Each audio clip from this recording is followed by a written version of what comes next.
microphone on. Thank you. Well, welcome today.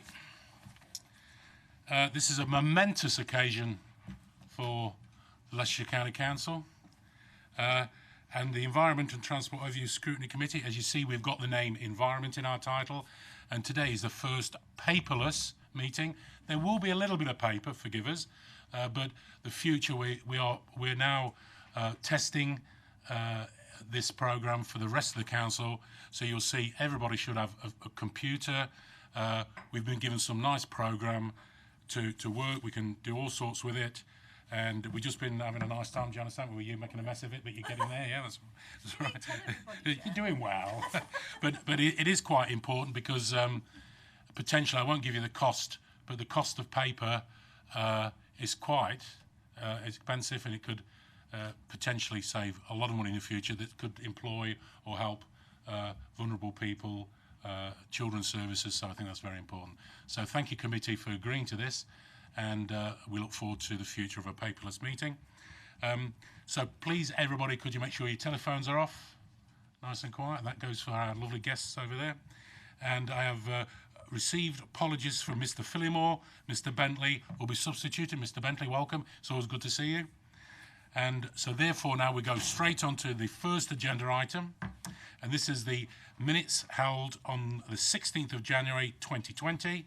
So we go on to the first item. I propose the minutes of this meeting held on the 16th, pages 4 to 21, are taken as read, confirmed and agreed. Can we agreement from the committee? Seconded and approved by the committee. Thank you. Question time. There's number 2 on the agenda. Oh, by the way, everybody, it's on the screen as well, so you don't lose. If you do get lost, follow the screen, which I think is excellent. So we have received no questions from the members of the public. Question number 3, agenda item, questions asked by members under Standing Order 7-375. We have received no questions under Standing Order 7375. Agenda item number 4, to advise of any other items which the chairman has decided elsewhere or urgent on the agenda. No, we're fine. We've got a good agenda to go through today, so there's no urgent items. 5, any declarations of interest respect to the items of the agenda? No? Okay, thank you. Item 6, declarations of party whip in accordance with the overview and scrutiny procedure rule 16. We have received no petitions. Sorry, that's the wrong one. We're fine. We've nothing to do with the whip. Okay, we go now to number 7. Standing petitions. I don't think we received any petitions under 35. So now we jump to the first agenda item, which is Leicestershire County Council's revised strategic plan. Now, what I'm going to do, since we're paperless, with the item 8, now this is pages. It said pages on your computer, 22 to 48. And if you've got an agenda pack, it's the same. Okay. Can I welcome Zafir Salam? How are you, Zafir? Looking well there. Head of Communities, Policy and Resilience. And he's going to do, Donna's not here, is she? I've got Donna down here, but she's not. No, don't worry. Policy, you're going to introduce the paper. Yeah. Okay, off you go. Thank you. Thank you, Chair. It's a relatively straightforward and short report. The Council adopted the Climate Change Emergency at full Council in May 2019, and there is a follow-on paper on this, which is the next agenda item, which goes through that in detail in terms of environmental strategy. So this complements that follow-on report. Because the environment and climate change emergency is such a significant change, it requires a full review of most of the main council's policies and procedures. At a very high level, the 2 key ones are the medium-term financial strategy and the strategic plan, because this sets out the future vision of the local authority. There is a full review of this particular plan scheduled for the next financial year, 21-22. However, 22-23. However, on an interim basis, what we've decided to do is to do a light touch review. What we've sought to do is strengthen the environmental credentials of the strategic plan. So in many ways, we've greened it up. So what we've done in practice is we've added a commitment to an environmental principle. So there's now two coordinating principles, or principles around equality and diversity, and then secondly around environmental issues. So these will support the way the council works going forward. There's some specific changes which are set out in the document under paragraph 7, which strengthen the vision. It gives a commitment around a target of zero carbon by 2030. We've looked at each one of the supporting outcomes, all 5 of them, and we've made sure we've embedded environmental ambitions within the document. We've used the words clean and green throughout. We've looked at how we support ecological decline or oppose ecological decline. And then what we've also do is introduce a series of environmental success measures so we know what good looks like. And so at the moment it's a light touch review. There will be a fuller review. The resource implications are set out, but it is costed within the existing MTFS. And the purpose of bringing it here is to invite any comments on the particular changes and the document itself. Thank you, Chair.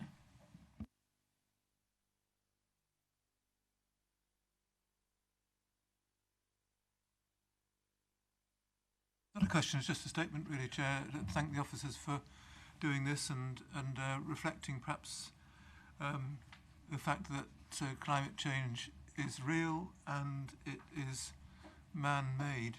I think they're the two things that are often questioned, but I think we have a settled view in the County Council that is the case. And I guess in retrospect we should have thought of these things earlier, but the occasion has arisen, and I'm sure it will go through the procedures and reach full council with great approval. Thank you, Max. And I'd just like to make a statement. One person who has challenged and followed it through is yourself, so we appreciate that.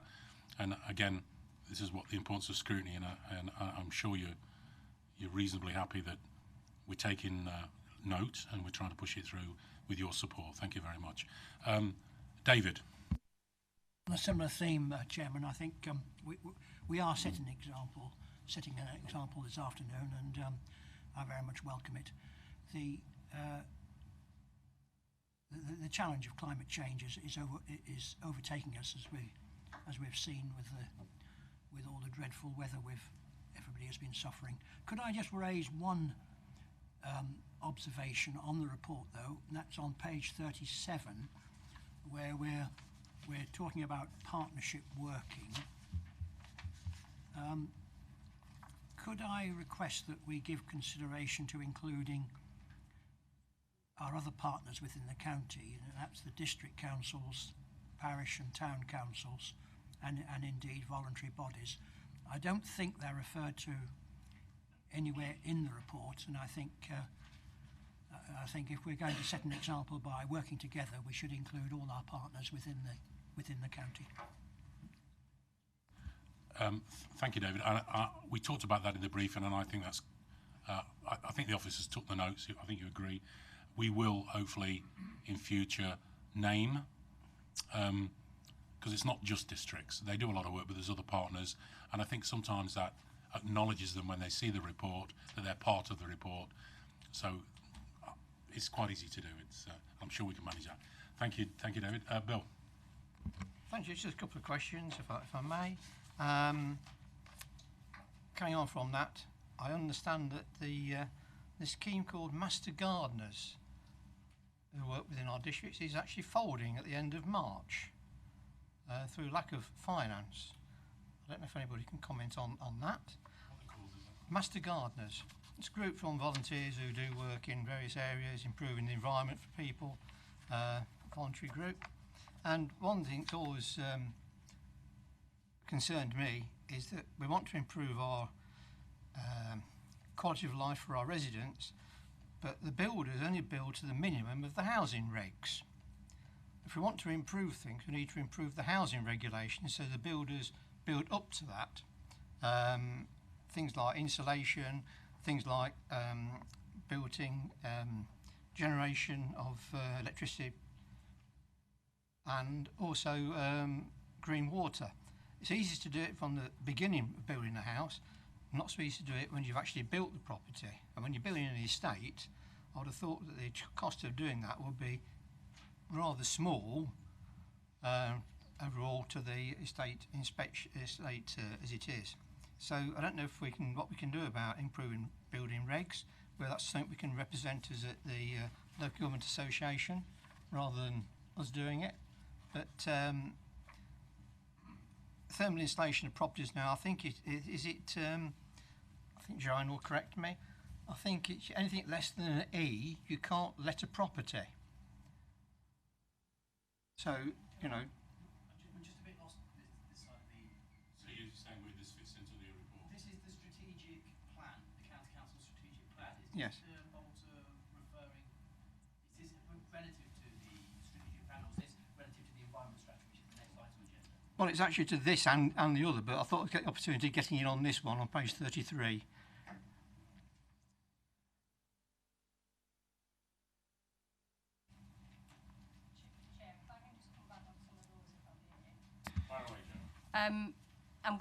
I'm also then going to cross-reference between things that might have come up in the next agenda item. And sorry, Zafra, if you've got anything to come back on. I'll take away to check specifics of this Master Gardener scheme. I'm aware that the County Council certainly is not stopping its master composters. We have a really active group of master composters across the county, and there is no intention to stop that. We are looking to expand that into things that are sort of environmental courses and training for those volunteers. So some may be really interested in composting and want to work with communities, but we're proposing to expand that into other areas like love food, hate waste, etc. So there's certainly nothing that I'm aware of, but if you know specifics of a group, I can take that away. In terms of the building and housing regs, when we come on to the next item, and it does relate to both, ultimately what Zafra's saying with the strategic plan is there is a strengthening and bolstering because of the climate change commitment environmentally, so greening it up.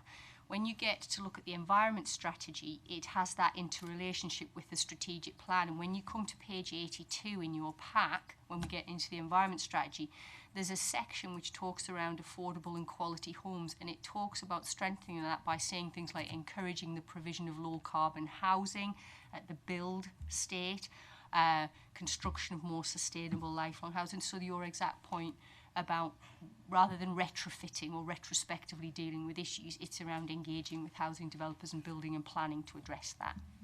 But we'll move on, but quickly, a lot of this, I mean, I'm involved, and there's district people here, a lot of the planning is district. And I must say it is district. I mean, I'm involved where we are demanding exactly what you're asking for, Bill, better builds, not just carbon neutral build. We're talking about ground pumps, solar. So particularly in the social housing, we believe we can build social housing. And we're talking about not the original build. We're talking about modular, pulling them up and do them quickly, that are better insulated. And today remember the old houses after the war? People are still living in them. What they called the old, I can't remember the name now, but prefabs. I mean, the prefabs are still going, and they prove to be brilliant. So back to insulation, a lot of the districts are doing that. I think as a role as a county council is to work with districts, and we're constantly checking the regs and making sure we get the best. So I know you're going to keep an eye on it and follow it through, but we will do as well. Thank you.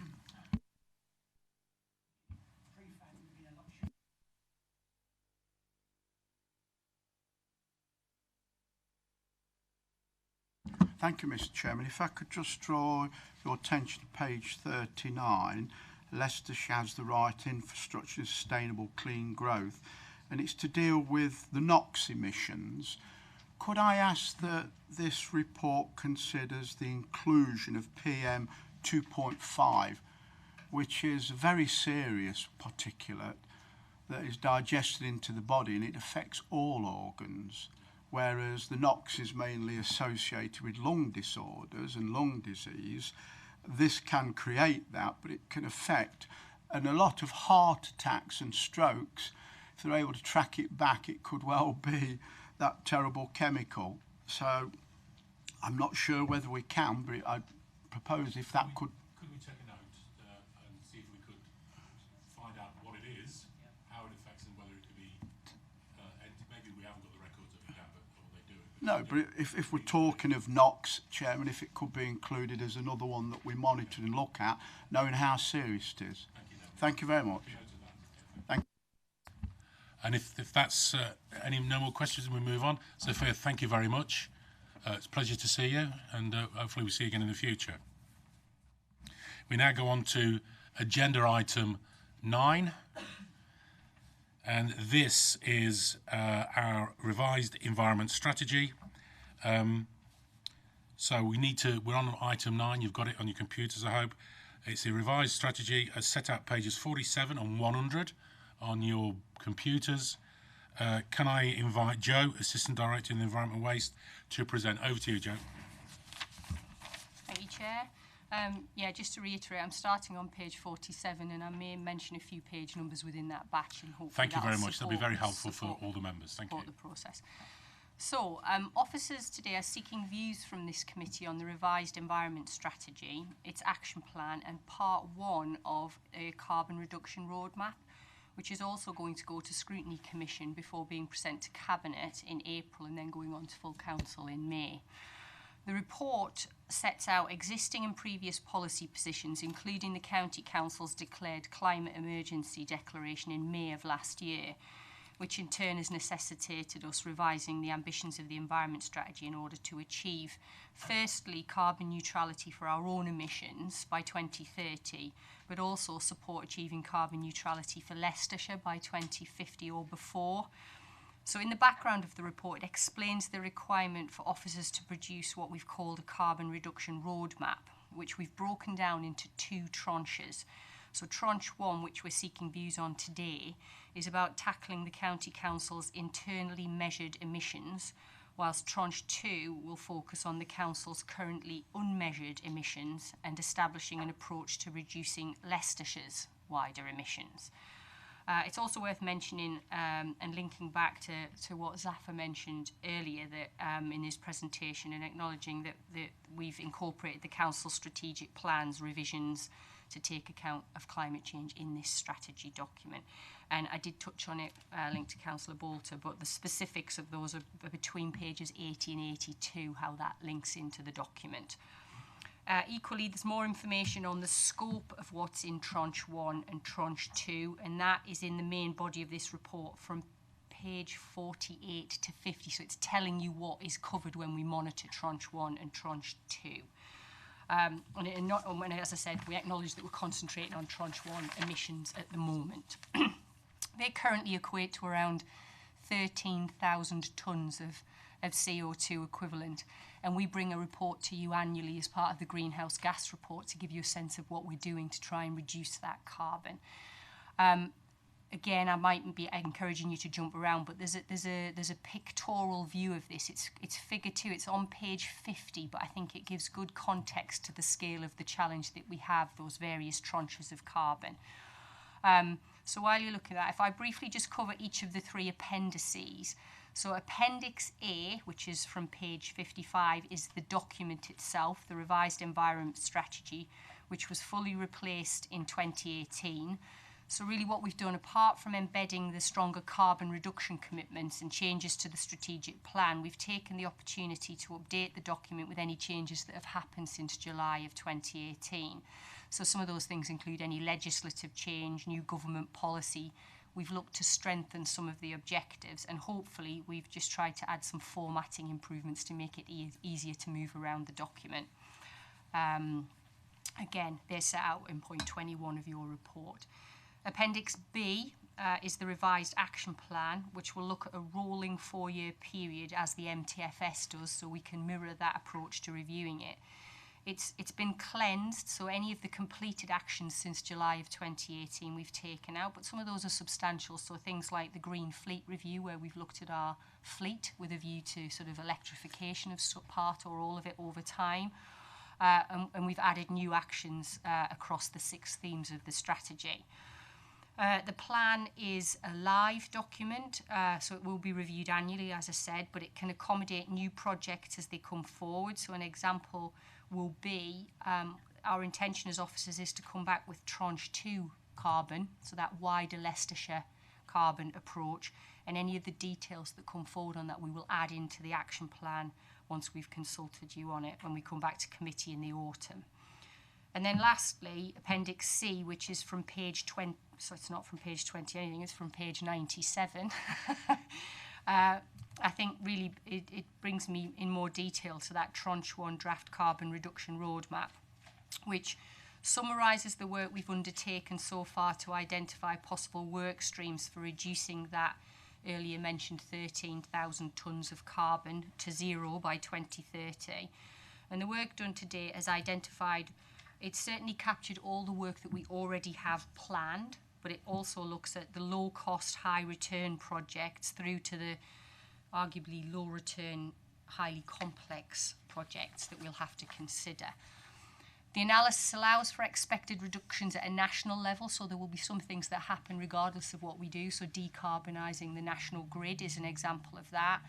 And those work streams are broken down on pages 98 and 100. And depending on how you prefer to look at them, page 98 shows the range of projects by source of carbon, so from property sources or transport and fleet, where page 100 shows them in terms of deliverability. So as you move from left to right, you sort of move through the complexity of those projects.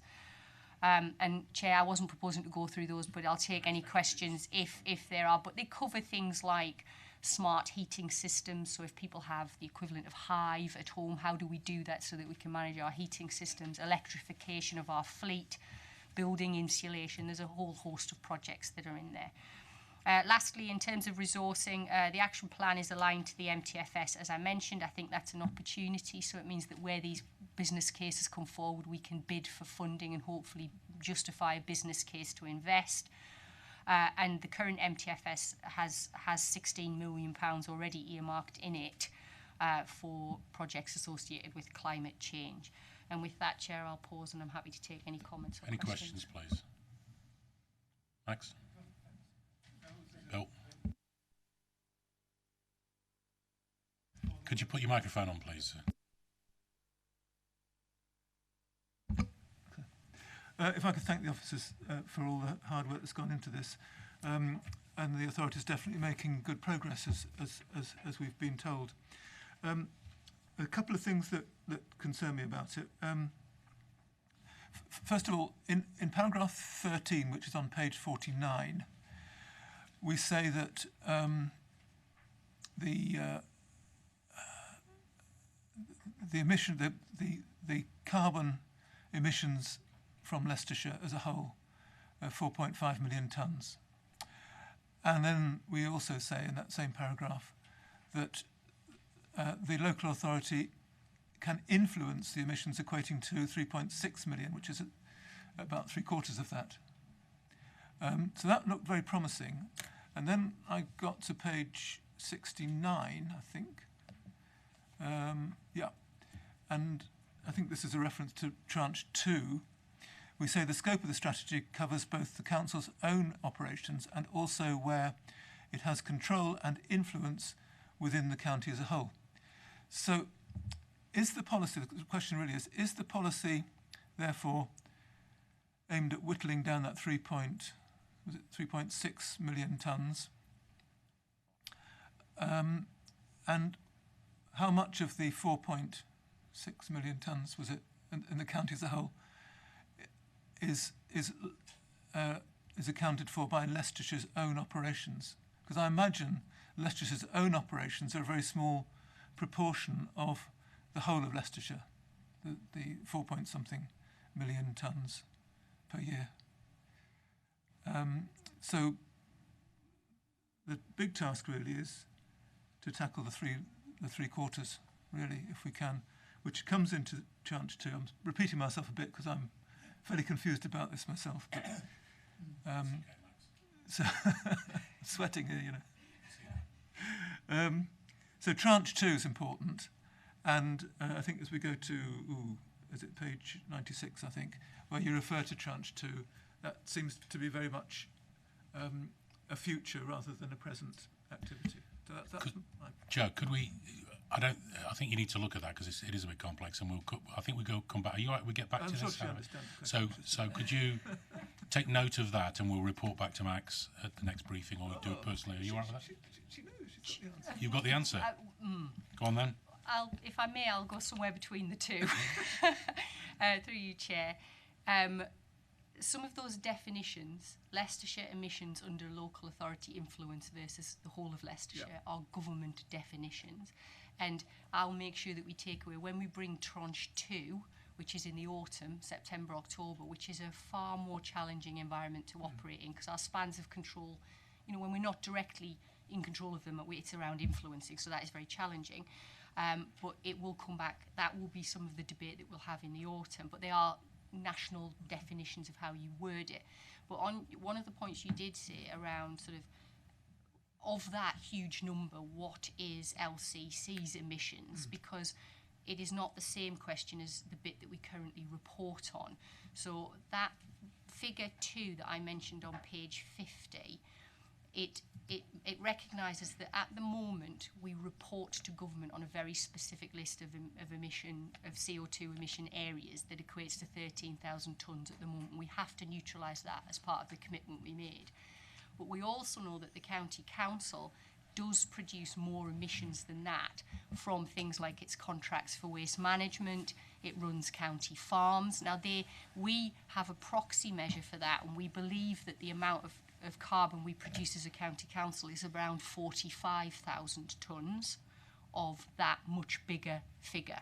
We are doing work at the moment to still challenge ourselves in that bigger number, so we're not ignoring that. We're running that work concurrently, but we're concentrating on tranche 1 for today, but we will bring back some of that more detailed work around the broader Leicestershire County Council and how we work in that much bigger space with other organisations in the autumn. Thank you. By all means, Max, go for it.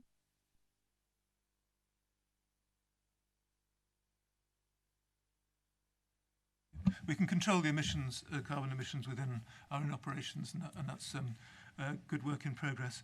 But there are many things that we do which are on contract, and one of which we're familiar with in this committee is the disposal of residual waste.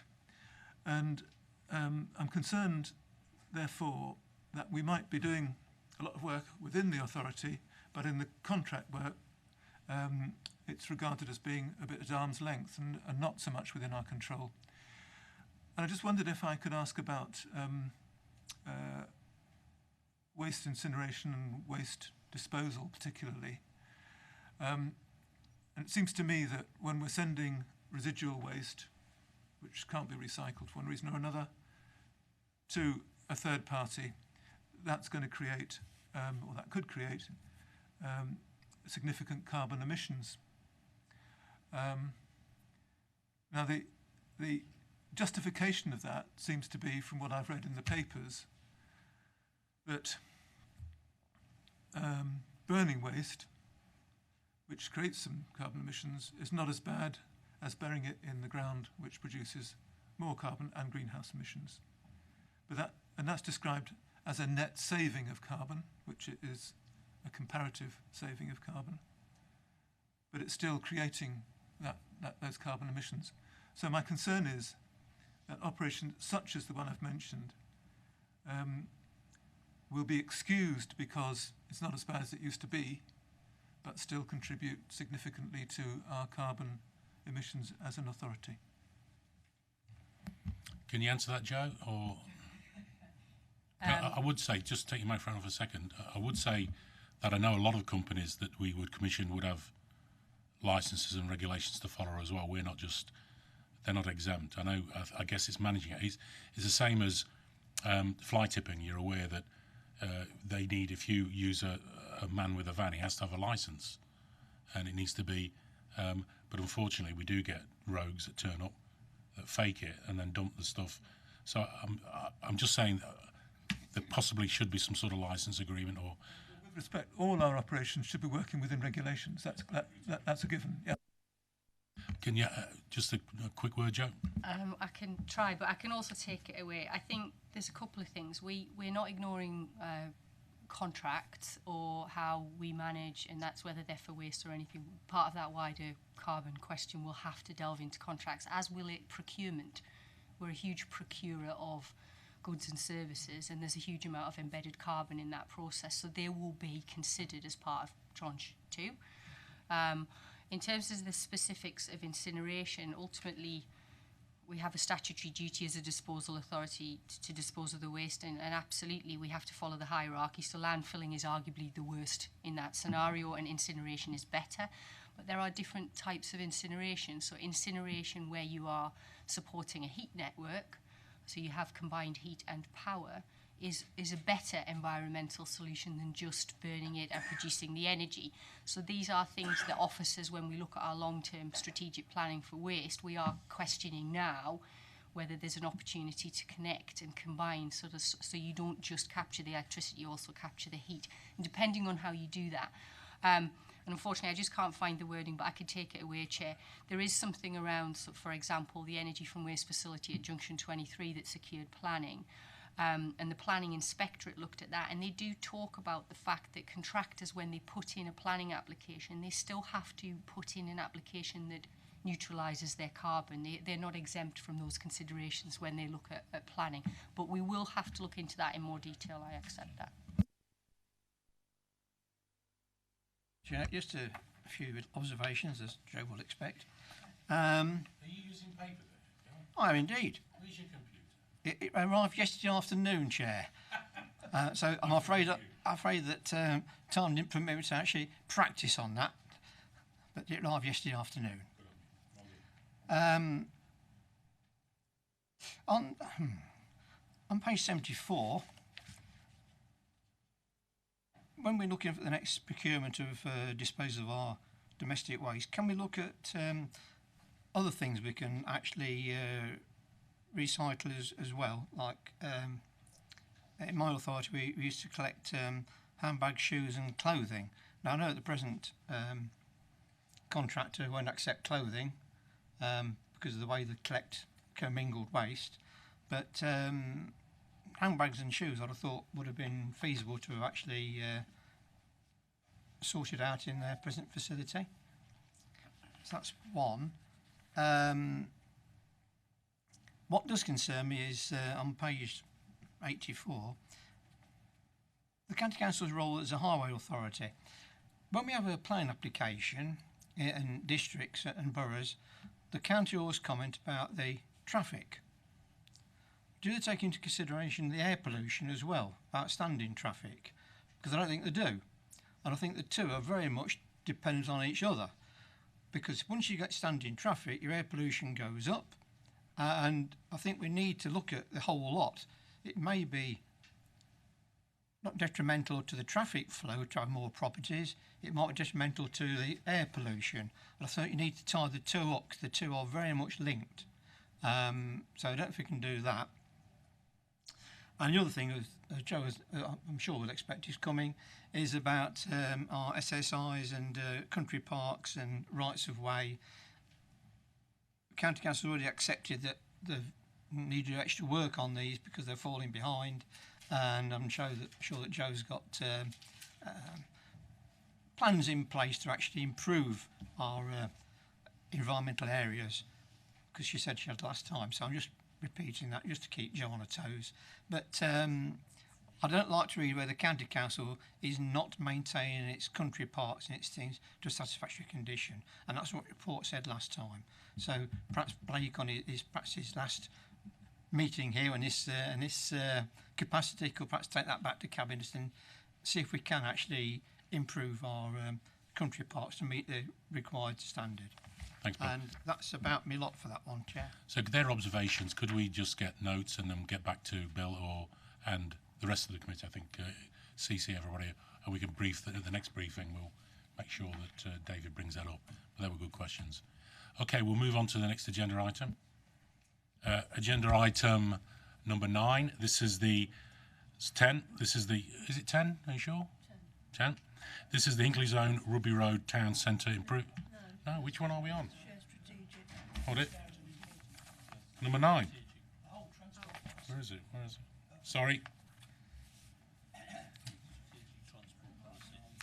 Sorry, it's on my computer. I've pressed the wrong. Number 10.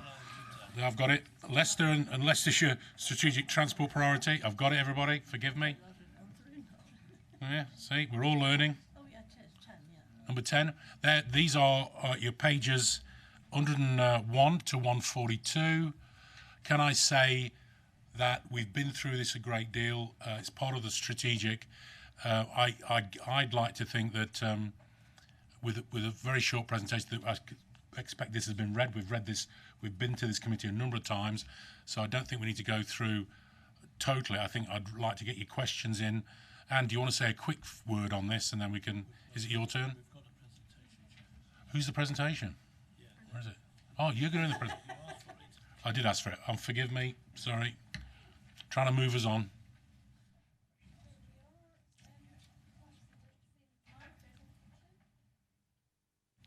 Can you see it on your? It's just wider. Right, anyway, I'll talk you through, okay, the Strategic Transport Priorities document. You've been aware that this has been in the making for a while. Microphone, please. Don't give me a microphone, dear, oh dear.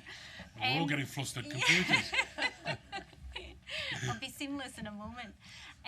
Strategic Transport Priorities document. This is a document that has been developed by ourselves and the City Council as the highway authorities.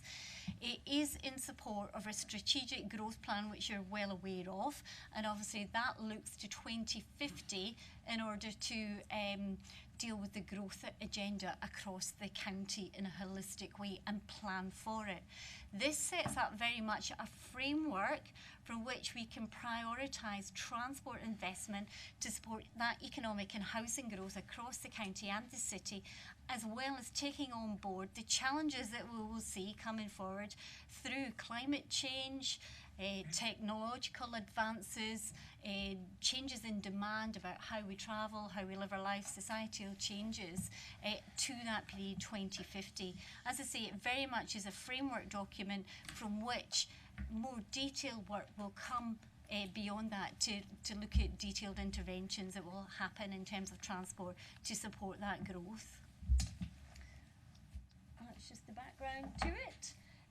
It sits alongside our, as I said, the strategic growth plan.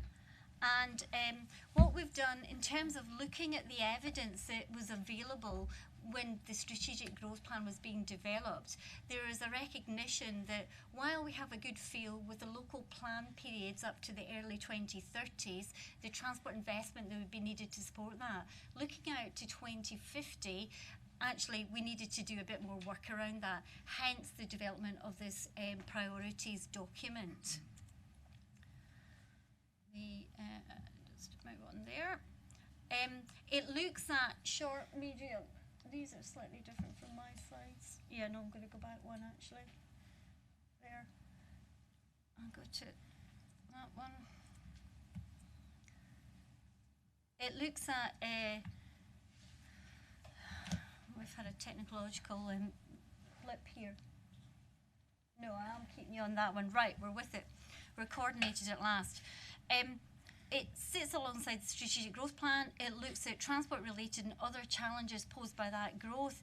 It will set a context for us. The early phases or the early sections of the document sets a context for us of the regional and national situation as well as the local county situation.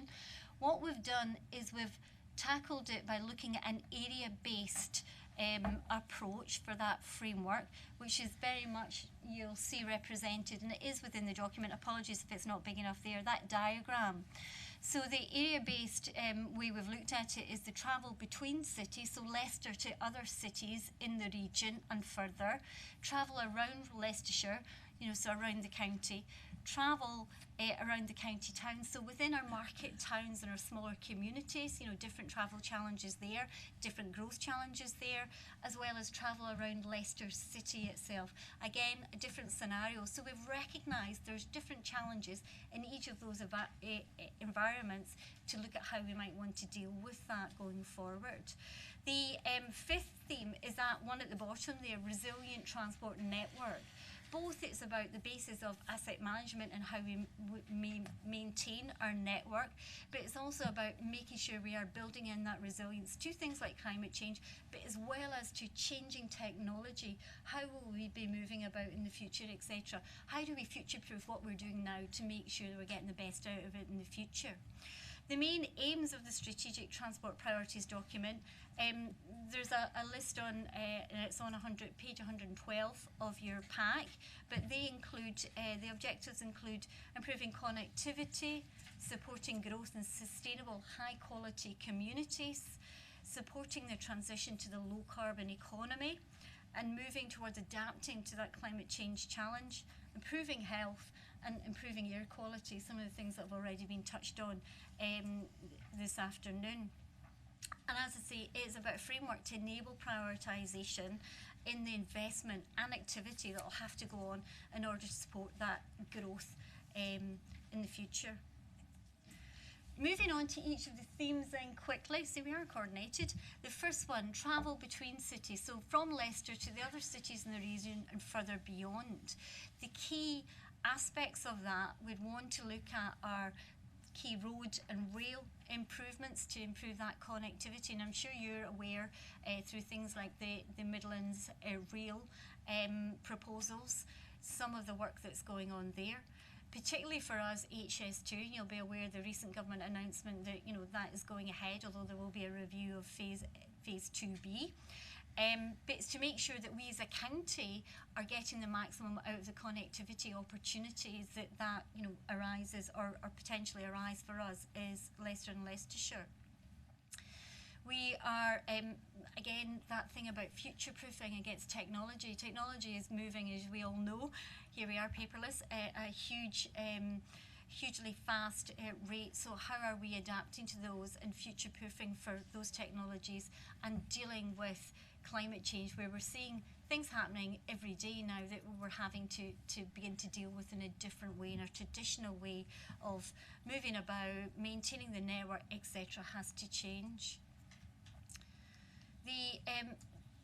To give you an idea of the types of activities that will go on, we have in the document, you'll see under each theme, split out into short, medium and long-term priorities, the things we will be looking at under each of those themes. So for this particular one, just as an example, the full lists are page 128 to 129 of your pack, but just as an example, in the short term, promoting rail, continue to do that. One of the things we're engaging on at the moment is working with the stakeholders and partners on developing the business case, looking at the business case for Leicester to Burton rail line and the reopening of that. Also, we have a continual role in lobbying in terms of our franchises, and we actually, through East Midlands Councils, we have a couple of posts that sit on the board overseeing East Midlands Trains franchise. So, there's that daily interaction as well to try and improve the services we have in the short term. In the medium term, it's about securing that investment for some of those improvements we want to see. One that you may be aware of is direct services between Leicester and Coventry, as well as in terms of the road infrastructure priorities, securing improvements to the A5, the A46, the A42, some of those key strategic links to our other regional cities. And in the longer term, it's about seeing those come to fruition, securing the funding and getting them delivered to ensure we have those that connectivity. In terms of the second theme, travel around Leicester, yep. So that's within the city itself. So, again, a different approach there for that, as you can imagine. So it really is about, improving that transport choice across all modes. You're walking, you're cycling, your public transport, that connectivity there. Air quality, again, major issue in the city, air quality in management areas there. So making sure our transport and our connectivity absolutely does the right thing in improving air quality. And, you know, all that adds up to, you know, the key quality of life we'd want to see within the city. The kind of short-term priorities there are, and very much tied to, I'm sure you're probably aware Leicester City has a current bid in under Transforming Cities funding. They had initial tranche 1 funding allocated, but they have a much more substantial bid in for tranche 2, which they're waiting to hear imminently. And a lot of that is tied in with bus priority, electric vehicles at park and rides, improvements to cycling and walking, etc. And, you know, so we are looking in that, you know, immediate short-term period with, if they are successful with that funding. In the medium term, significant improvements envisaged for the railway station and its connectivity. And funny, we were discussing that earlier this morning, its connectivity into the centre of the city and also linking to the bus station. So we have far better through flows and it's much more legible and easy for people to make those journeys and those interchanges. In the longer term, it's about looking at that mass transport transit options. How are we getting people in the radials from the edge of the city? How are they coming into the city with the level of growth they know that's going to happen across the county? Moving on to the next theme.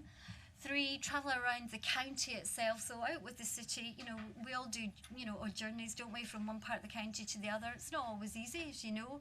So between the market towns, we will continue to encourage travel by sustainable and active modes where that is practical for those shorter, relatively short journeys. We're looking at journey time reliability. We all got frustrated, don't we? You know, various junctions on the network that we know that, you know, we've got peak hour issues. Safety, again, a critical one we want to be addressing and focusing. Managing the flow in the traffic, roadworks, better management there. And again, you know, there's an air quality inference about how we do things. Short-term priorities, walking and cycling strategies, we're developing those up. A key bit of activity work this year for us. And again, keeping to work through our Choose How You Move, encouraging those sustainable modes of travel where we can. For us, local transport plan, we will, now that the strategic transport priorities is taking shape and we've just heard about the refresh of our environment strategy, we will be looking to produce local transport plan 4. So very much in taking into account all that has come before that I've just mentioned. That will be happening this year. Continuing to encourage commercial use of commercial public transport and support public transport where we can. You may be aware government very recently has announced some more funding streams for public transport, and there isn't a lot of detail available yet, but we will certainly be looking to see how we can maximise on that to help with some of our challenges for public transport and rural mobility across the county. In the medium term, how are we making sure that we're really catering for electric vehicles, encouraging the uptake and, you know, maximising the benefits that potentially they could have, particularly in terms of carbon reduction, etc., and how the network can become more smart. How are we using our links to have smart infrastructure, getting the maximum out of that to improve safety and connectivity. In the long term, you know, again, really making sure we're future-proofing our network for technology and, you know, really to help our movement across the county. 4th theme, travel around the county towns themselves and our other urban areas. So really kind of within our towns, you know, I think we all know our towns are fairly distinctive, so we want to retain, you know, all those good characteristics of those towns. How do we make it easier to move about those for people, give them a level of choice and, you know, better opportunities for that movement. We still have to be cognizant of the links back to Leicester. You know, again, it's a key economic driver of the county, you know, so it's got to have key connections there. But how do we do that? By giving people choice and reducing congestion and improving air quality across the county as well. Short-term priority examples I mentioned are walking and cycling infrastructure plans. There will also be more county town studies. You know, a couple of years ago we completed the Market Harbour transport strategy. We will look to roll out more of those, and again we will continue with, you know, doing what we can to support public transport and how that would evolve, particularly within the town scenario, how we better support those services that, you know, are much used and needed by local people. In the medium term, again, we're looking at embedding technology and making the most of it from that environment. In the long term, again, working with the local planning authorities there and the local plans and what comes out there for their developments to make sure that we've got the relevant transport strategies in place to support those, so that there is choice of travel options for people as that growth comes on board. Next one, last theme there, the resilient transport network. Safe, well-maintained highways, we all want that, don't we? So we've got to keep on the journey with that. But, you know, how does modern technology change that scenario and what we deliver? For instance, drones, you know, how are we using drones to help maintain our road? To get, instead of sending inspectors out there, can we do it with drone technology? The materials we use, you know, we're doing trials with things like plastics on roads, and we're working with other partners nationally on things like that, etc. How are we really embedding technology and getting the best out of it when it comes to our transport networks to make sure they are resilient? Again, the theme across the board, minimising congestion, improving air quality has got to be in there as well, and safety. So how resilient against incidents in the network and climate impacts. We're very aware, we're just coming out, hopefully coming out quite a lot of severe wet weather, etc. How does our network become more resilient? Because we'll begin to see the defects in the network coming out of that, you know, over the coming days, weeks and months. How do we get more resilient to that kind of thing? My final, the short-term priorities on that, looking at things like junction capacity, improving journey time,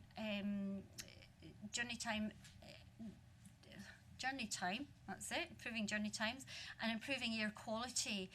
We also are on, I was going to say a journey, but wrong choice of words. We're also on with continuous work in collecting asset data. The more asset data we have about our network, how it functions, the better and the more informed decisions we're making and how we manage it and what we do in the future. So that, again, is very much priority in the short term. In the medium term, again, the technology and use, how are we looking at that, particularly on the interurban journeys there? How are we getting the best for our network out of that? Finally, just a reminder, we are in a consultation period with the strategic transport priorities, hence this is why we're here today, so that the Scrutiny Committee has the opportunity to feed their views into formulating the final document.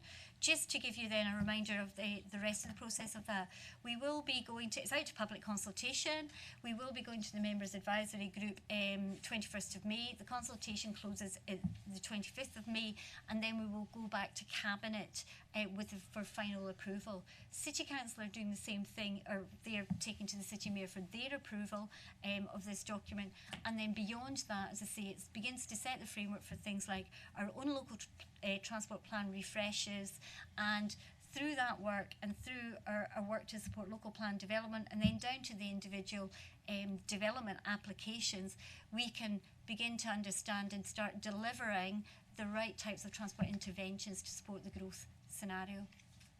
Thank you, Anne. Any questions, please? David? Yeah, thank you, Chair. That was a tour de force on behalf of Anne, and I do congratulate you for that delivery and content. That was great.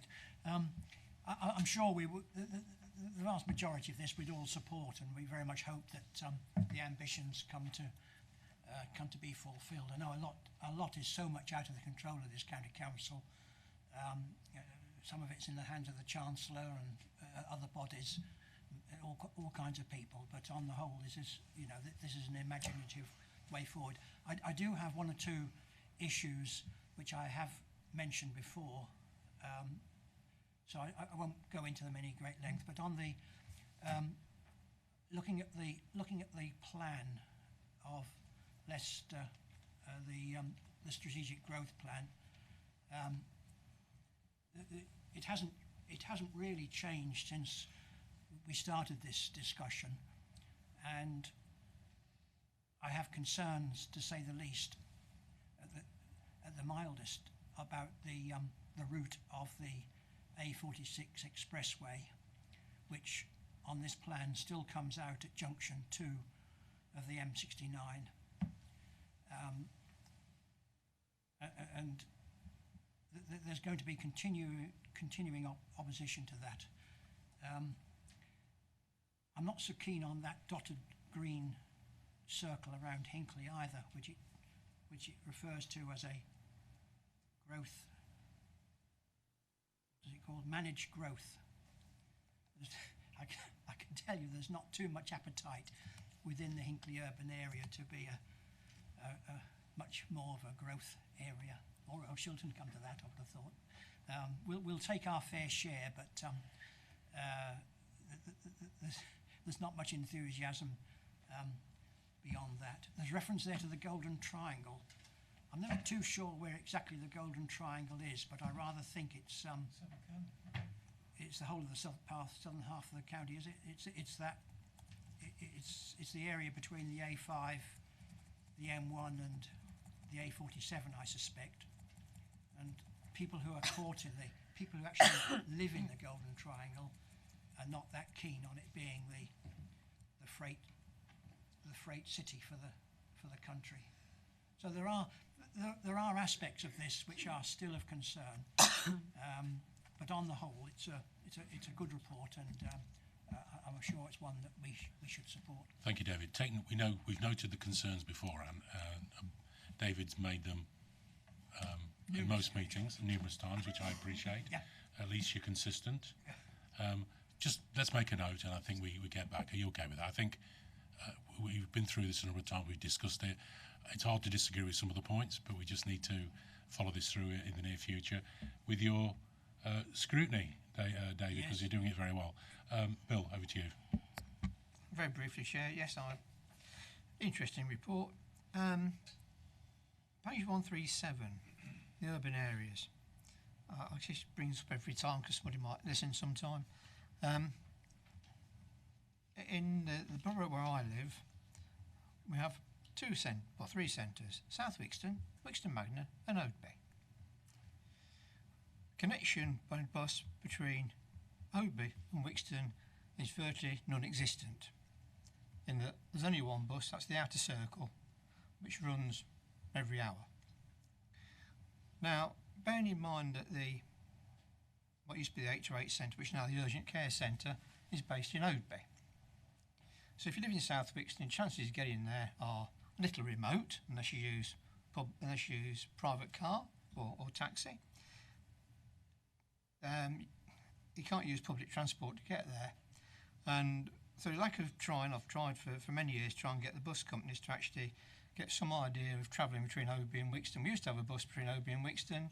It ran every 20 minutes. That was pulled off, and now there's no connection between these two centres.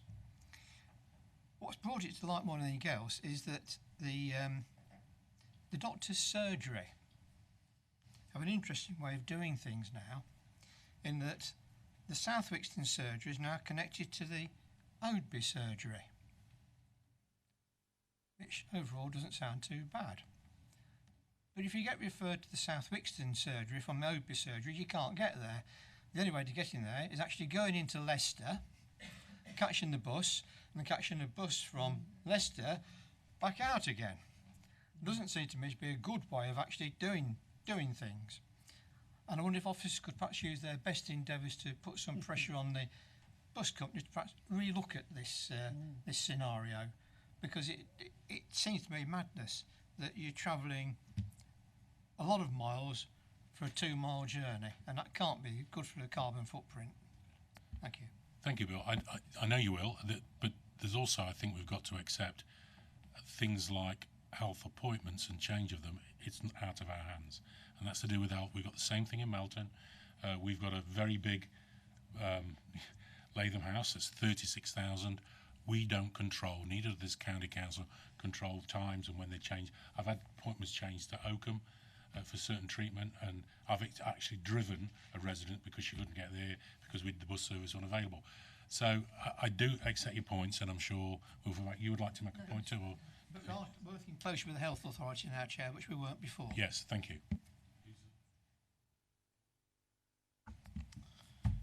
Thank you, Chair. Excellent point. I've just moved to South Wigston in my job literally last week, and I've got more than some sympathy for a colleague of mine who lives in Enderby and now faces a 2-hour bus journey to get to work. You know, when you could literally be in London if you got the train in the same time. I sympathise, and locally, I mean, I live in Thurmaston. If I wanted to go to Birstall, which you can literally see from some parts of the village, you have to go into Leicester and out again. Now, it's difficult to sort of know what to do about that, given that obviously you go where the commercial bus services is, and typically that is in and out of the city. But I was thinking, how much do we sort of coordinate in terms of buses versus, say, trains as well? So I appreciate London is a ridiculously bigger example than we are, but there you could have Transport for London where you could use it on the bus, you could use it on the train. If I wanted to get the train to Loughborough, if I wanted to go to Loughborough from where I live in Thurmaston, I have to go into Leicester, out again, looking at an hour and a half on a good day. Or I could go to Syston, walk to from my house and get the train, but then the cost of the train versus the bus, I'm just thinking out to what extent can we integrate that so that potentially one day I could just buy a ticket to Loughborough and use the bus and the train. From the consultancy point of view, I know going through the lot of meetings I've attended, being chair of this, and I'll go back to Blake in a minute, there's no perfect answer in rural. That's the problem we've got. Same around Melton. One of the problems we have got is some services aren't used, and you're aware. I think one of them was average usage was 1 passenger, and it's cost us £96,000 taxpayers' money a year. You know, we've got a situation, as you know, in my area that to get to Nottingham, you've got to catch 2 or 3 trains, and you know, sometimes not a direct bus even. So for rural people, it's very difficult to get the transport in. We're not London. If we talk about London, they've got incredible subsidies. Bus services are cheaper. Even the council, you know, they live in houses, as you're aware. We talked about it, fear of funding. You know, they've got a Band D house there worth £1 million, is only £500 a year. We pay £1.5 grand. So I think we need to look. It's hard to compare. Our problem is rural. I understand the frustration, but we have to keep an eye. But I know there's a lot of consultancy done. Let me just get over to Blake and see what Blake's got to say as lead. Yes, thank you, Chairman. Firstly, I don't think I've spoken yet today. Can I just say well done to the committee for biting the bullet and going paperless, if you like. It is a bit of a challenge for all of us, but we might be slightly behind the curve in some respects, but we've done it, and I can see this being the future for all meetings, and it's a credit to us that we're doing this. Similarly, just on the wider issue of the paper, the strategic transport priorities, although, as many of you will know now, my job will be replaced by Trevor in due course. He'll become the lead member for the Environment and Transport Department. I have, however, been imposed while this document's been composed, and it is out for consultation, so all these really excellent points I would urge you to submit via the consultation. I know as members of this committee they'll probably be noted and submitted in that respect as well. But I think we need to recognise a couple of key points here, and I'll address the transportation issues thereafter. First and foremost, the document comprises of infrastructure and transportation elements across Leicester and Leicestershire. There are some things in this document that are driven by the MAGs and the Strategic Growth Plan, which has already been discussed. The Strategic Growth Plan has been devised by all the borough and district councils, the City Council, and of course we have a seat at that board. But we have to be cognizant as a transport authority, as a highways authority, of the emerging local planning around Leicester and Leicestershire. And what this document seeks to do is to take that knowledge to date and then put out there, these are our best estimates, best ideas as what we should be doing to deal with the emerging growth pressures from the planning that's taken place to date. Many of us might have our own opinions as to some of those proposals at various borough and district councils, but as a highways authority, we have to recognise the emerging growth and we have to respond and come up with a plan to supplement that work that's going on. This is our best effort in doing just that. The second thing I'd like to say, which is really important, is Anne took us through some of the innovation. So we know a lot about the revenue costs of looking after the highway network in Leicestershire. And what I'm really pleased to see is that, again, we're biting the bullet and we're prepared to explore innovation and drones and technology, not only to reduce the, potentially reduce the cost of maintaining the network, but also to modernise the way we do it, which is for the benefit of everyone, all our residents, etc. So that's really encouraging. In terms of transport, I was down at the Department for Transport recently, and one of the points that I stress is there's quite a lot of money, to be frank, for infrastructure. If we need a new junction, we can put a bid in. We might not win those monies, and there's a separate argument to be had about the cost of putting those bids in, but there is money available for infrastructure. In terms of transportation, which is the bus network, the public transport, there's very little revenue. There's very little revenue around to maintain the network. So one of the arguments I'm making with government is we need more revenue to be able to maintain and improve our current network and to make it work with the new infrastructure. But we need to have a discussion and a debate about the transportation, connecting towns, cities, urban areas, villages to one another in parts of the country like ours. So I think you've made some really excellent points about the connectivity and how we use the bus network and how the public transport network is supported. And I think that will be key in the consultation and something that we'll build upon as an authority moving forward. So some really excellent points being made, and I thank you for the comments so far. Thank you. James, are you still catching the bus now then? Are you moving? Or are you going back to car? Matter of interest. I go car within my, not least because obviously I have to come to usually Loughborough after work and so forth, but an awful lot of the people in my office, about probably more than half, use public transport. Mr. Bolton made the point about Oadby, again a colleague of mine. I mean, it lives there. It's the same situation. It'd be just really get to a point, as has been said, whereby, you know, if I wanted to use the train, there's a train station, South Wixton train station is metres from where I work. So it would potentially, if we get to a point where one day it would be affordable for me to go there and get the train to Loughborough, which would be easy to do, then that starts looking within, as I say, affordability and ease for residents. Trains are just so expensive. It's the wrong time, big time. Dan, over to you. Chairman, I'd like to comment on page 128 on the short term, and delighted to see the Leicester Burton Railway project in there. It's so critical for the 511 that is under immense pressure, and I know you're already planning works to help alleviate that, but every road we make bigger, it fills up with traffic. And you know, that's the essence of the thing we're fighting. But this would really, really help the connectivity of those little areas from Ashby and Colville and all the way through to be able to access the city better. And I think it'd be good for trade as well. We've been waiting since the 60s, since somebody called Mr. Beecham. So we don't give up, but I mean, it is lovely to see that, and I thank you very much indeed. And it just gives hope that we can get this thing done eventually one day. Thank you, Mr. Chairman. Thank you, Dan. Good comments there. I will move on now. Sorry, we've got somebody else. Oh, Max, I didn't realise. Sorry, forgive me.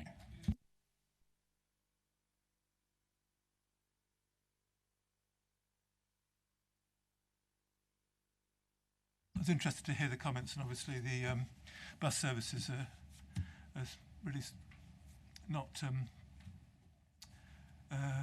serving everybody. And as Mr. Harrison says, you build a road and it fills up. So in a sense, we've got some very difficult issues to confront. Just wanted to be clear, first of all, mention was made of the members' advisory group. That's obviously not us, although we are members, but is this the consultation as far as scrutiny is concerned tonight, this afternoon? Yes. Yeah. And the members' advisory group is? It's a group of members from all the authorities and the City Council within Leicestershire. Right. And that's chaired by Mr. Pendleton. Right.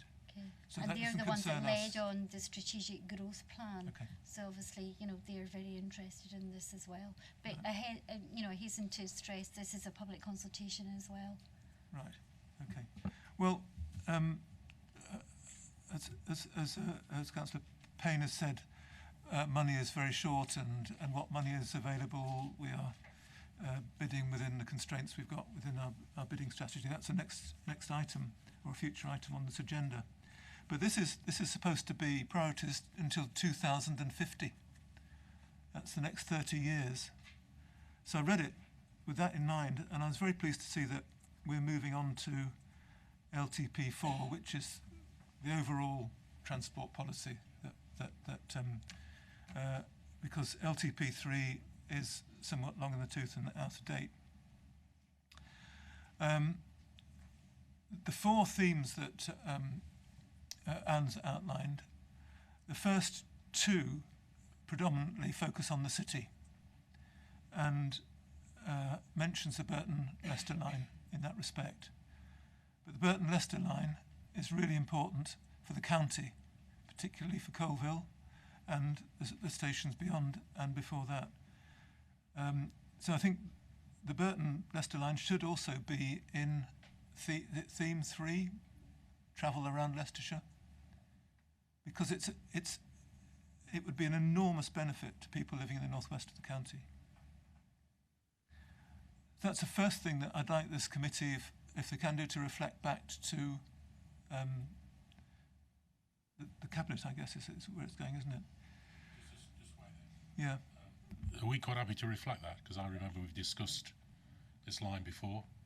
Are we quite happy? Because I thought we were quite happy before about the potential of and the importance of that line. It's been mentioned quite a few times. We have discussed it, Max, haven't we? This line before. It's I'm in sure. there, but it's not where it counts. Can we? I'm quite happy if the committee's to have that recognised. And are you all right with that? Yeah, I'm quite happy. Are we all in favour? I think that's a good point, Matt. And I know it's been there, and we've knocked it around a bit. I know we have Blake, so I think it's fair that we bring that up. Yeah, And I think as a lot far of as that I'm come aware, on it's all- already in the document. It's Yeah. just a matter of rephrasing it. In So a if you different just theme. rephrase it, yeah, thank you.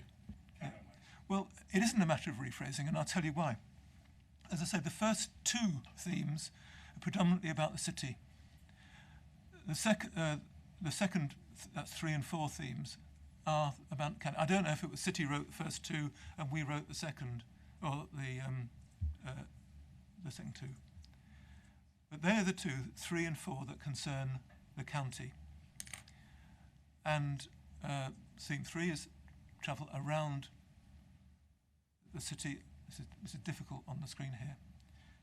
Around the county, and I think theme 4 is, we've gone on to Hinckley on here, but we've got theme 4 on there.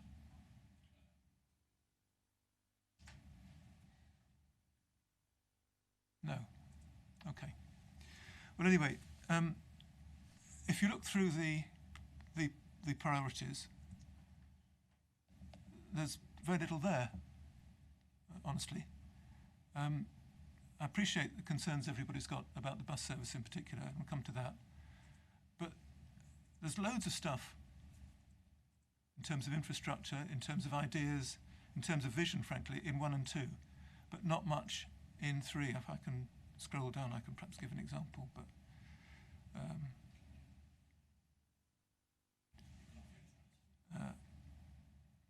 But most worrying of all is that there's a confusion between rural areas, county towns, and what we call the Leicester urban area, which Bill's referred to, which are the towns and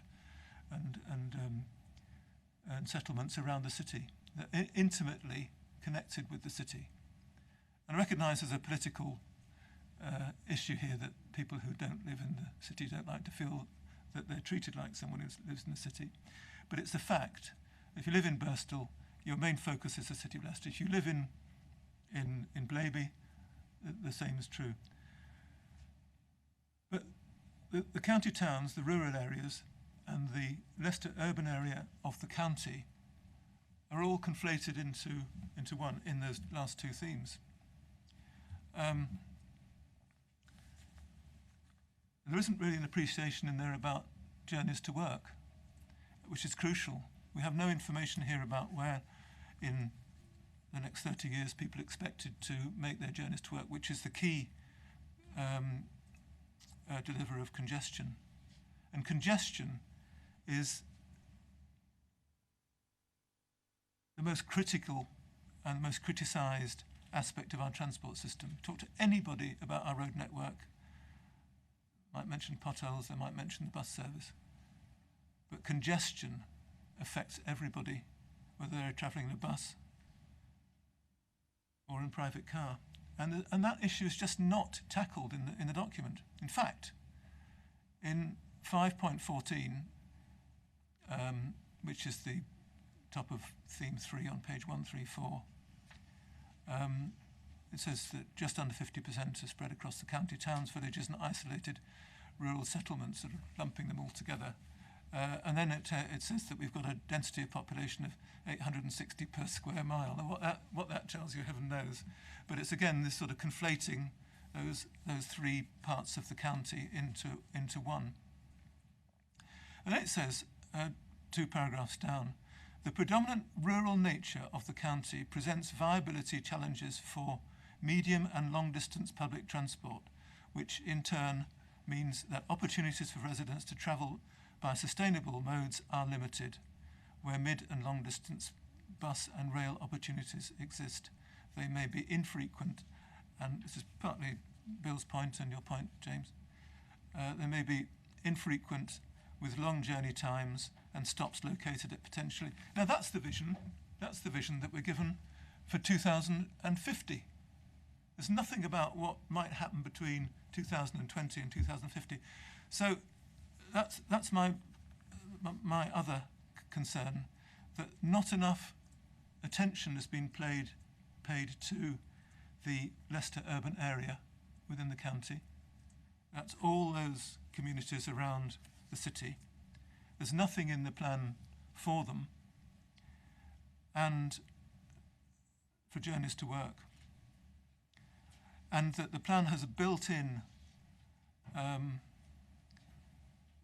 extra layer of congestion, because whether you're moving around in electric cars or conventional cars, it's just as Mr. Harrison says, creating more congestion by offering no alternatives. And I know this is difficult for this committee, and not everybody will have read it in full, but we can't simply say this is a wonderful plan. I think a lot more work has got to be done on this to meet an aspirations and vision of 2050. Thank you, Max. It is a consultation, so these points are valuable, and I think we've noted them, and I think we should make sure you get a copy of them, and then we sort of see if we can look how they can be discussed. I'm sure Blake will take it forward. Thank you, Blake. Yeah, just very quickly, I just want to respond to a couple of key points. First and foremost, this isn't a plan. It's a strategic priority. So it is quite high level. The plans, obviously, the more detailed plans would eventually sit underneath this.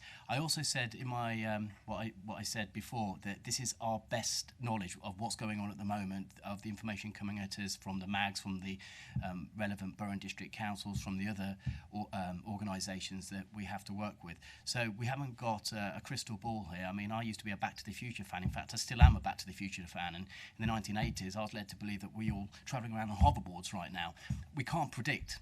I mean, sorry for being flippant, but we can't predict, the modes of transport. Even electric mediums might well turn into hydrogen mediums in terms of transportation by 2050. What this is just to set out right now what we know in terms of our priorities and how we will supplement and support the current growth agenda. It doesn't pretend to be complete, and that's why it's out to consultation, so we'll be guided by the feedback we get. And I think Max makes some good points, and he's welcome to submit them into the consultation, and no doubt the Scrutiny Committee will also submit them too, and all of the points will be noted and looked at very, very carefully. Thank you. Can I just say that they have been made at this scrutiny, and I think that's important that they've been noted in the minutes. I'll come back to that. that could add part of the comment from the scrutiny, because I think that's what scrutiny is all about. And Max has made some good points there. Can I just ask one question before we go to Anne? Who is this committee? I know I've not really heard that much about it, this, personally. Not the MAG committee, I know that one, but there was another committee mentioned. Max, what was it? It was the MAG. Okay, okay, sorry. Over to you, Anne, then.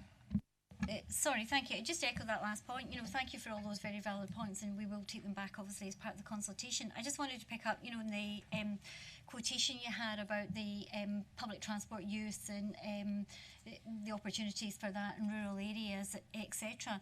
I mean, what we were trying to do there was not express a lack of vision, but, express the reality of some of the challenges at the moment.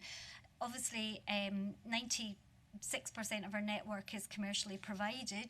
Ideally 100% would be commercially provided, etc., and it would meet the needs of all our residents. However, the reality is, because in rural areas you have much smaller critical mass and levels of population, these services tend to be less commercially viable, hence we don't have them. So it was trying to just give some of the challenges of the context. But I think you do raise a very valid point in terms of, have we got the visions and the aims right for that aspect of it? And as I mentioned earlier, government has recently upped the ante, I would say, in terms of opportunities for public transport. And I do think a challenge for us, particularly in this one, and I think it's something we will take back definitely as part of the consultation, is how we really begin to evolve rural mobility. It's not about a bus with one person running around, because we cannot afford to do that, and that's not good use of our money, and no commercial operator is going to do it. But it's actually about giving people choice about how they travel. And I think there is a big piece of work for us in the short and medium term to look at how that evolves for the rural area. So, I would very much say we'll feed that back in and see how we can embed it in here to then make sure that comes forward. And I think we're all aware from this committee, we have looked at all the different modes of transport. That was a consultation. Some of it works, maybe some of it doesn't, but we're still in that process, so we've got to keep investigating and challenging. We'll move on to the next agenda item. Thank you. This is the Agenda 11. This is page 143, 169. This is the Hinkley Zone, Rugby Road and Town Centre improvements. We've been here before this report. We've gone through this quite a bit. So can I suggest that we do it very, very short? What I am interested in, some of the, on the pages, members, 149, 165, 116, I think, I'm not sure, but there's some graphs there on public consultation and feedback that give you the flavour of what our residents feel. So, and just a short note there, thank you. Thank you, Chair. Seeking views again on this scheme before it goes to Cabinet. We have just been out to public consultation, and that has seen some changes to the scheme, so I was just going to talk you through those briefly. The scheme itself is concerned primarily with the Rugby Road corridor and two junctions on those, Holly Road and Brookside Road, primarily again to do with the levels of congestion and safety record, but also covers cycling and walking improvements, signing improvements, and some residence parking as well. The scheme is funded from £3.5 million from the local pinch point fund, government fund we were successful in bidding to a year or so back, and the match funding of £1.5 million is coming from ourselves and for developer contributions, so £5 million in total. We carried out public consultation October to November last year. We had 181 responses, and the full report is in Appendix D, as the Chair has said. The main alterations to the scheme as a result of that consultation are to the Holly Road junction. We had a lot of views back about the original proposals involved the loss of 5 or 6 trees. Obviously there was a lot of feedback and concern about that. We've took that back, we looked at the scheme again, and we've come up with an alternative arrangement that avoids losing those trees. They will stay in situ. Instead, what we're doing is taking away the footpath that had been proposed, and we propose to use the service road, which is adjacent to that verge where the trees are, instead of footpath facilities there, and there will be a crossing further up to aid pedestrians. So you've got that continuity of connectivity there. That was one key change. The other key change was the extension of the residence parking. Plan C2 in your appendices, the blue area, the streets coloured blue, were the ones we originally were proposing to have residents parking on. However, through the consultation, there was a lot of feedback and concern from neighbouring streets that they would get overspill parking, as is often the nature when you implement something like residents parking. As such, we're proposing to widen it to the areas coloured red in that plan as well.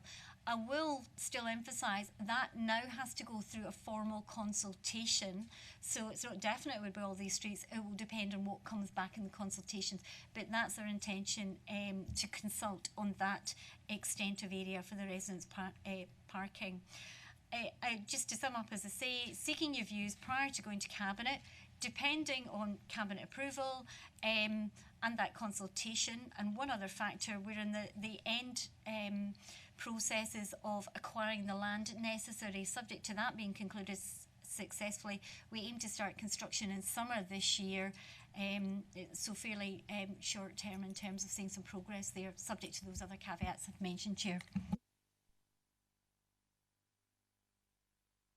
Sorry, exciting. Of course, you know how to expand on your computers with your fingers. In the past, when we've had paper, you couldn't do that. Some of the maps we used to get, we used to complain we couldn't see them. We had to have big sheets of paper. Now, by just expanding it and in colour, thank you, because I know Jonathan's mentioned that before, this is so much more a massive improvement on what we're looking at and how we can comment, so that's good. Question, Janice, you've got a question, thank you. Thank you, Chairman. I'm looking at the Spa Road map, if we can have that put up at all on the Spa Lane London Road. Have you all got that anyway? As you come down Spa Lane and you're turning right into carry on to the London Road, I can't visualise it properly, but I know to come down there to get out, back out that slip road from Spa Lane is an absolute nightmare to turn right, because they're coming up from London Road. I'm not really explaining it very well, but it's a bit difficult. And I expect David.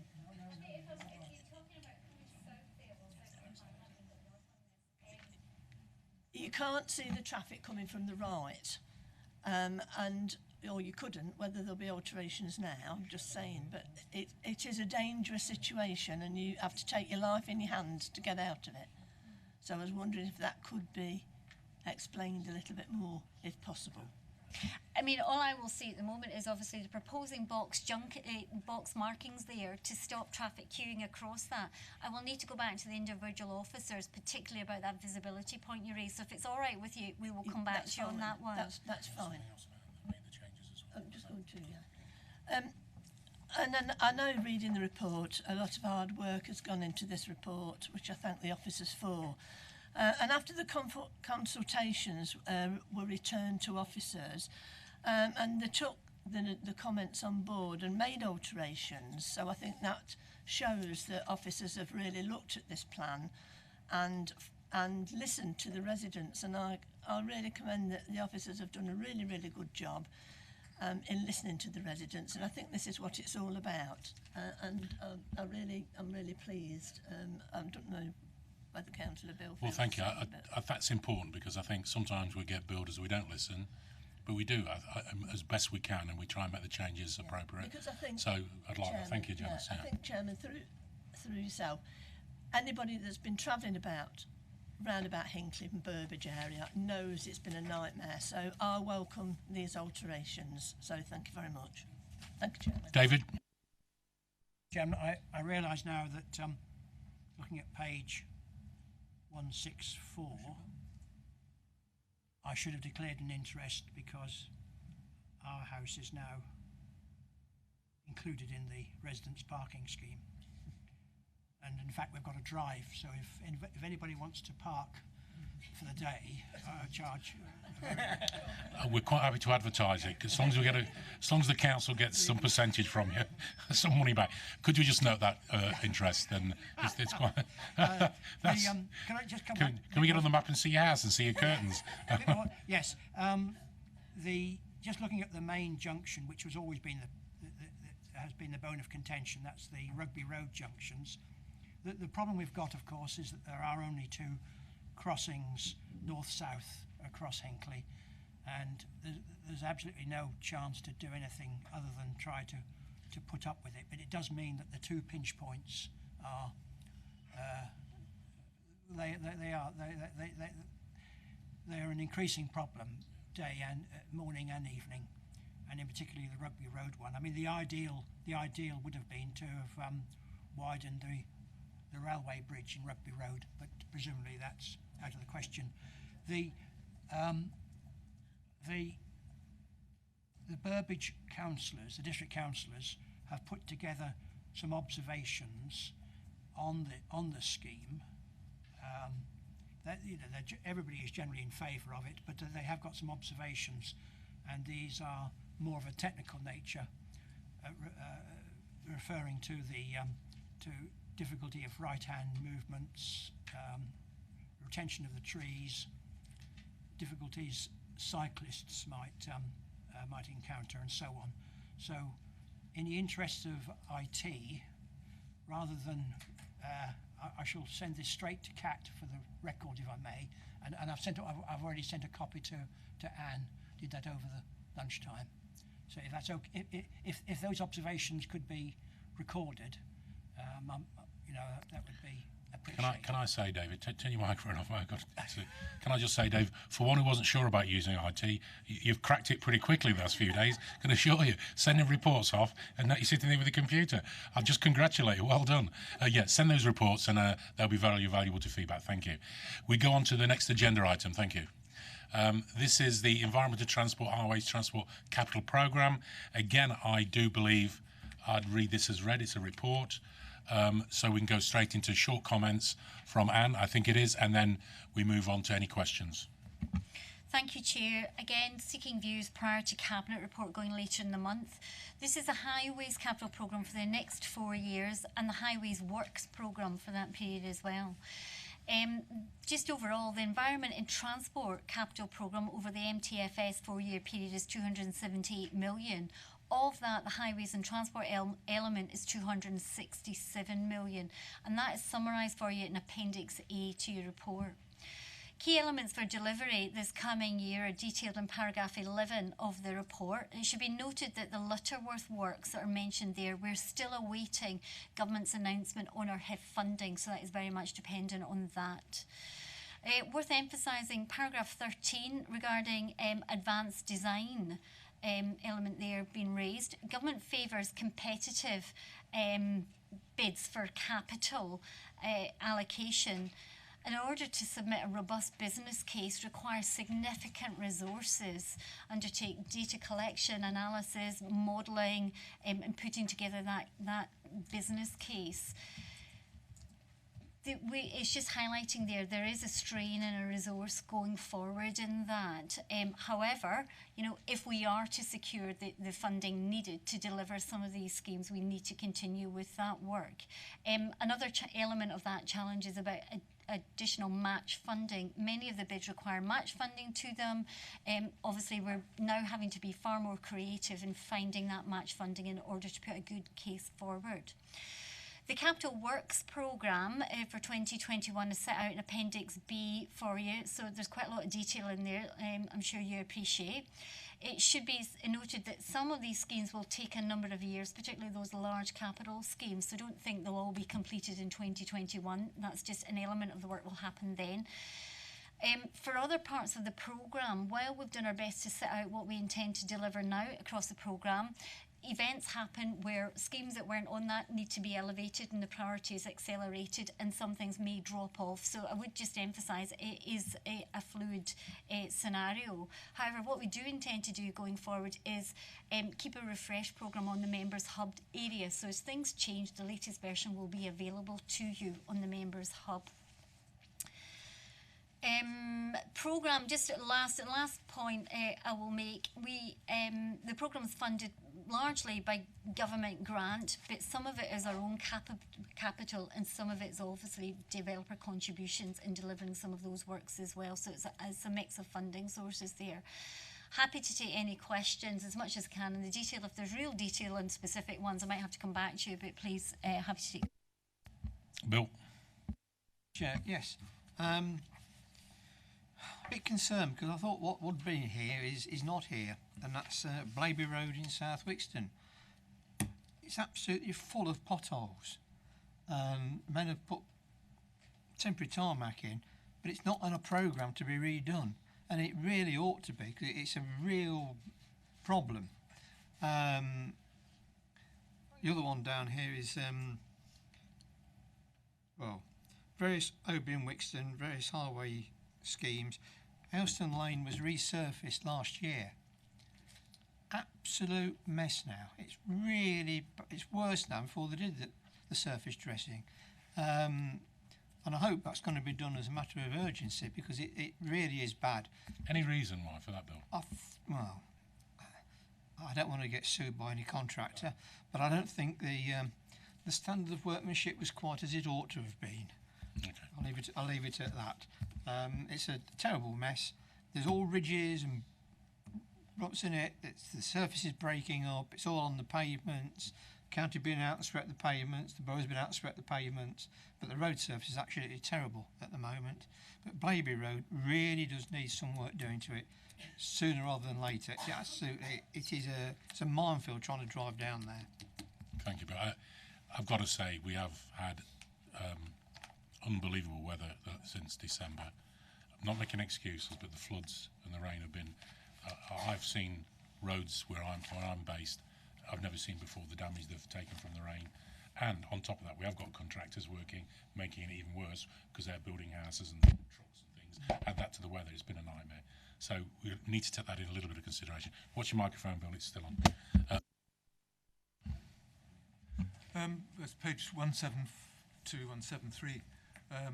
Glad to see that the Soch Bridge march is on as a project, and I'm sure Mr. Pendleton will be interested in that because it's in his patch, more or less. But the victim of the M1A512 project, which is 25 million pound project, I think, wasn't it? Something like that.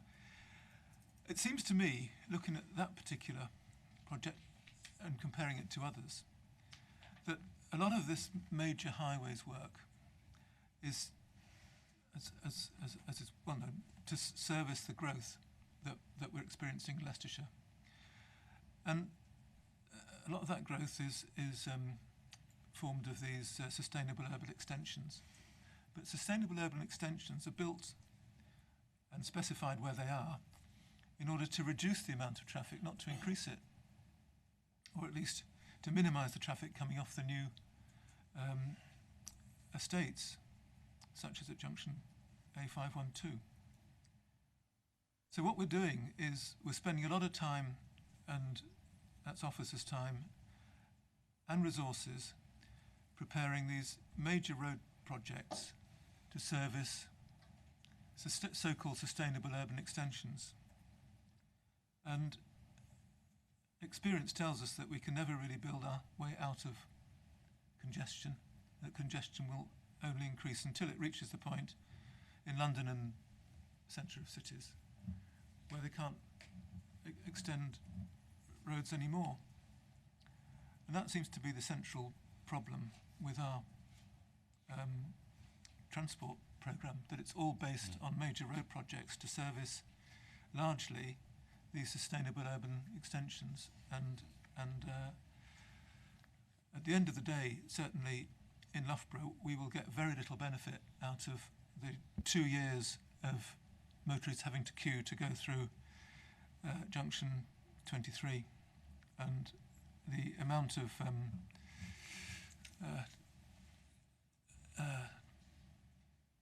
concern and distress that's causing people is quite considerable.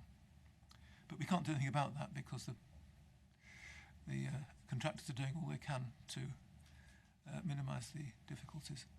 But I just wanted to focus on paragraph 12, which is on page 173 at the end of the quite long list of major road projects that are programmed.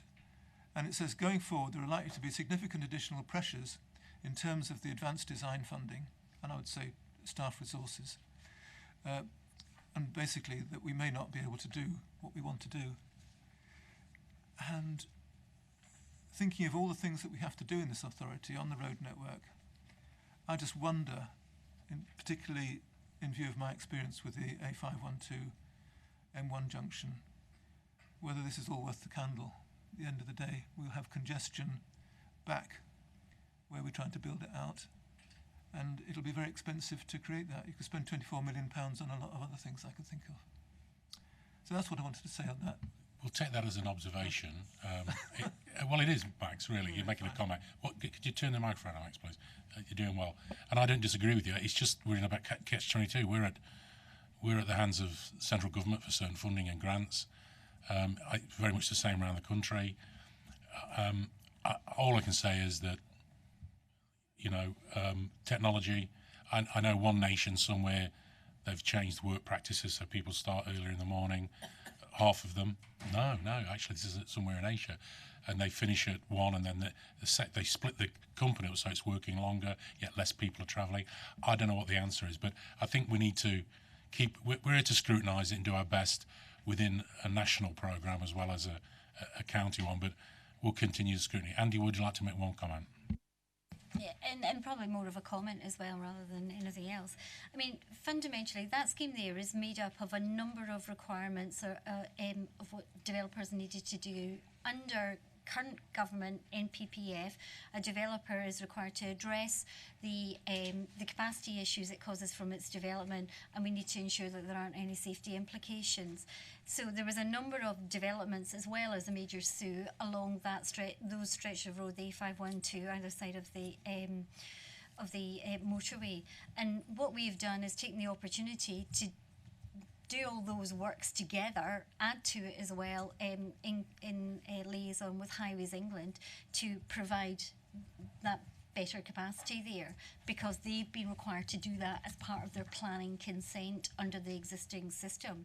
However, as part of those planning consents, we do also ask them to and require them to consider the public transport, the walking, the cycling, etc., those other aspects. And I think I wouldn't necessarily say that, the balance is always right, and actually as human beings, do we choose more often than not to use the car than those other modes, because it's all, within our own decisions, isn't it? And that's what we're trying to deal with here. But fundamentally, I mean, and I very much take your point about, existing concern and distress during the roadworks for those works, but, unfortunately, we would just have far more of that if these developments were consented without trying to do some works to improve the scenario, along with the other package of measures, cycling, walking, public transport, etc. It's a challenge. It's a massive challenge, and I think we all know that as a group. But we'll keep scrutinising and moving on. Let's go to the final agenda item. Again, this is a report we get on a regular basis. I suggest that we've read it, which I have, with our wonderful new computers. So we go straight into a short presentation. Is it Nicola or Nicola's here? What you've got to keep an eye on you. You got in here, didn't you? And Anne, would you like to start? But just get to the points, because I assume all our members here have read it and digested the report. Thank you. Thank you, Chair. I'm just going to highlight to you the things that have changed then since last time, okay? So I'm looking at the dashboard, which is the very end, the appendix to the report there, okay? First one I would highlight to you is total household waste per household. That actually has improved. We've gone from 1,031 kilograms per household to 1,008. So that is going in the right direction. So again, good news on that one. Next one, moving down, I'm on the waste produced from LCC sites, and that has gone, no, I'm on the next one, sorry, waste recycle from LCC sites. That is reduced from 59.9% to 58.3%, so a slight reduction in that, so slightly in the wrong direction. But we are, just to reassure you, there is work ongoing with liaising with each of the buildings, departments, etc., to address the individual issues, at those premises. But, as you will know, as a committee, because we've talked about this one a lot, it certainly is an ongoing challenge for us to address that. Just at the bottom of that page, the carbon emissions, they're all going in the right direction and continuing to hit their targets, which is obviously great news for us.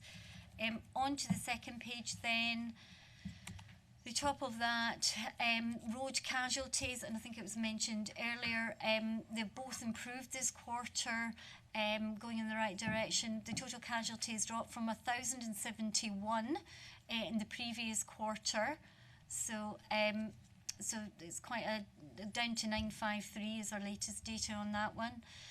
And killed and seriously injured has dropped from 209 to 163. But as you've heard us say before, there is a caveat there in terms of how the police collect their data and how robust we feel that is.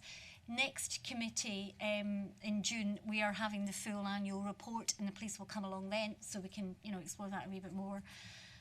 Moving further down, then the next one is the performance on principal, non-principal and unclassified networks. So the condition of our network, and again we've touched on this before, we are beginning to see all classifications of road network, a higher percentage is in need of structural maintenance. That won't be news to you, we've talked about this before. And the next one then, satisfaction with condition of roads has improved by 7%. A bit further down there, and pavements and footpaths has improved just marginally by 2%, but both in the right direction and in the top quartile for their areas. They were just the only ones I wanted to highlight.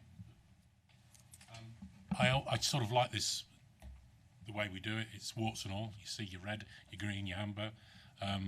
So I do like this report. I think we've had it for a while like this, member. I think we appreciate it. It's very visual, and even more so on the computer. Good to see about anything to do with accidents and serious accidents and deaths on the road. But again, I think we need to be careful because potentially I think the reporting mechanisms have changed, and we need to we will scrutinise when the police come. I think that's right, and we ask the question, how's that changed? I know some of the districts are doing that on other issues about crime and violent crime and so forth. Any questions to the report? Thank you, David. Page 203. The deterioration of the road network is staring us in the face here, and it's obvious to any of us who look at the roads. I understand that we've been given £3 more million to spend on the roads, but that the backlog is in fact £15 million. I'm just wondering whether we should flag this up to the Cabinet to say, look, this is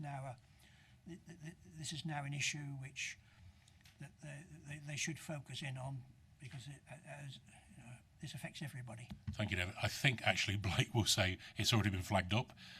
We're aware of it. Over to you, Blake. Yeah, I think it's a fair comment. It's something that's not gone above my head. For a number of years now, we've been discussing this at Cabinet, and I've argued quite strongly for extra resources for the department. It's actually £3.5 million out of a £7.3 million pot that we're going to allocate towards the maintenance side.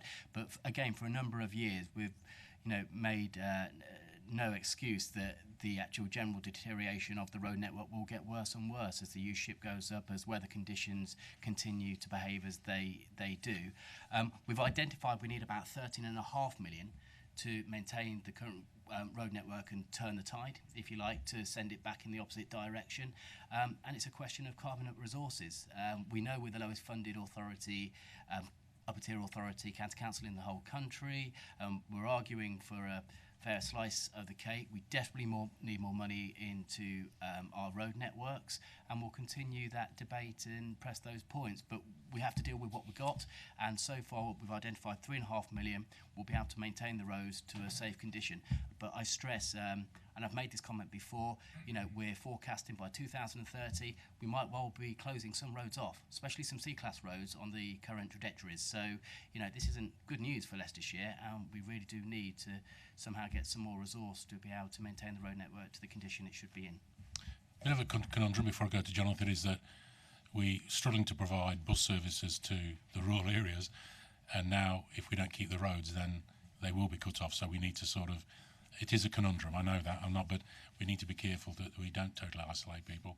We need to sort the roads out to a certain But if I may just caveat that one last comment, you know, that is the forecast, but I have every confidence in our officers and our management of the department that it will not come to that, because each year they do a brilliant job for us, because the government set out on a risk-based approach how we should bid for monies, etc. We always meet those criteria. We always get the extra money in, and like I say, the General Department do an excellent job at maintaining Leicestershire's roads. And may I stress, we are consistently either at the top or thereby of being in the best satisfaction for the National Highways and Transportation Surveys, which is a national survey, and people are most satisfied in Leicestershire with the condition of our highways. I don't disagree. I've championed our roads for a long time. You just have to go over the border to a few, I won't go into it, but Staffordshire and over the border to Northamptonshire. You know, you literally know the difference. I'm not arguing that. We just have to keep an eye on it, and remember we've got rural people to look after. Over to you, Jonathan. I wasn't going to say anything, but I was just going to champion, unfortunately you raised in the very last point, and Chair, you reinforce, don't knock completely how good we've managed to actually keep our roads despite the funding situations. I've said this before in this committee, I am the last house in Leicestershire where I live, on the border, literally on the bridge that goes over the brook between Leicestershire and Nottinghamshire. The road difference is extraordinary between Leicestershire's versus Nottinghamshire's. Don't underestimate how badly other areas have treated their roads compared to Leicestershire's. And I appreciate the last comments, you know, which acknowledge that point. You know, despite the problems, we've actually still kept them in bloody good condition. Thank you. There we go. So, any other questions? Okay, well, thank you very much. We have made history. Yeah. All of you here. We should have a photograph in the press. No, well, don't knock it. Well done, everybody. Can I just remind, the next meeting will be in May. What date, I can't remember, but charge your computers. Make sure you bring them. Those who need help with them, we'll sort you out. So, God bless. Have a safe journey home, and it's been a good meeting. Take care. Thank you.